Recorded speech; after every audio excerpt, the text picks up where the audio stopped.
ఉత్తరాంధ్ర ఎలవేల్పు అనకాపల్లి శ్రీ శ్రీ శ్రీ నూకాంబిక అమ్మవారి కొత్త అమావాస్య నెల జాతర ఏర్పాట్లను మాజీ మంత్రివర్యులు స్థానిక శాసనసభ్యులు కొనతాల రామకృష్ణ గారు పరిశీలించారు.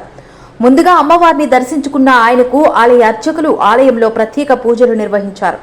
అమ్మవారి తీర్థ ప్రసాదం అందజేశారు. అనంతరం ఆలయ పరిసరాల్లో భక్తుల కొరకు చేసిన ఏర్పాట్లను పరిశీలించారు.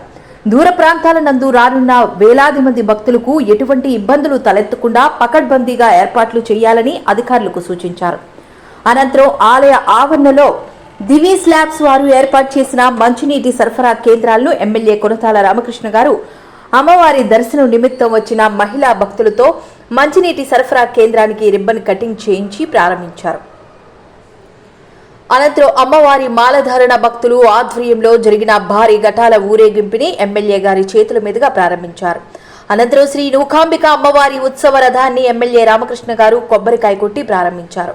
ఈ రథంపై శ్రీ నూకాంబిక అమ్మవార్లు అనకాపల్లి పొరువీధులు గుండా భక్తులకి దర్శనమిస్తారు. అదేవిధంగా అనకాపల్లి శ్రీ నూకాంబిక అమ్మవారి కొత్త అమావాస్య జాతరను రాష్ట్ర పండుగగా ప్రకటించిన తర్వాత మొట్టమొదటిసారిగా నూతనంగా ఏర్పాటైన పాలకవర్గ సభ్యులను సాల్వాలతో సత్కరించి అభినందించారు. ఈ కార్యక్రమంలో అనకాపల్లి నియోజకవర్గ జనసేన పార్టీ ఇన్ఛార్జ్ భీమర్శెట్టి రాంకి, నూకాంబిక అమ్మవారి ఆలయ స్పెషల్ ఆఫీసర్ శోభారాణి, పోలీస్ అధికారులు, జీవీఎంసీ అధికారులు తదితరులు పాల్గొన్నారు.